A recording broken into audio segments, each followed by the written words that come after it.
Vols col·laborar lliurement en la plataforma Marea Blanca de Terrassa i fer pública la teva queixa del sistema CatSalut? ¿Quieres colaborar libremente con la plataforma Marea Blanca de Terrassa y hacer pública tu queja del sistema CatSalut? Hola, buenos días. Llevo desde el año 23 con el problema de los dedos agarrotados de las dos manos. Entonces, tengo una prueba en el hospital de Terrassa, la cual me la anularon. Me mandaron a la Cruz Roja de Barcelona, a la calle Córcega. Estuvimos allá.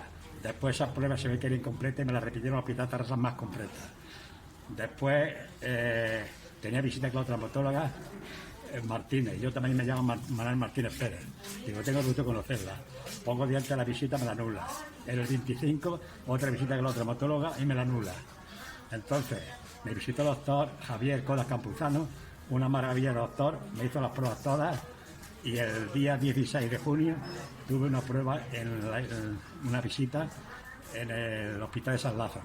Entonces me mandan un mensaje al poco tiempo de que el 18 de noviembre de este año, de 25, tiene visita con el neurólogo, el doctor Javier Colas Campuzano, la cual el 13 de octubre me la anula.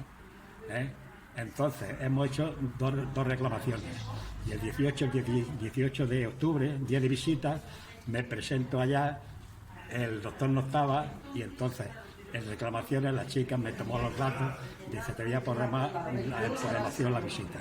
Cuando llegué a casa miro el móvil y sí, me dio la visita para el 28 de enero del 26, con lo cual me la han ampliado por 71 días más. Y tengo mi duda al respecto si cuando llegue el día de la visita me van a visitar y solucionar el problema. Porque la verdad, no tengo fuerza ni para afeitarme, ni para ducharme. El comer me cuesta trabajo. Depende totalmente de mi señora. Digamos, me tiene que abrochar botones de toda la ropa, inclusive las cremalleras. O sea que la verdad, estoy muy dolido con el hospital de Terrassa, porque me siento igual que la mujer de Andalucía con el cáncer de mama. Vais de cara a la privatización, a que os demos dinero a los sinvergüenzas de siempre. Y empezar a cotizar a los 19 años, a la Seguridad Social. Con lo cual yo creo que no me merezco esto.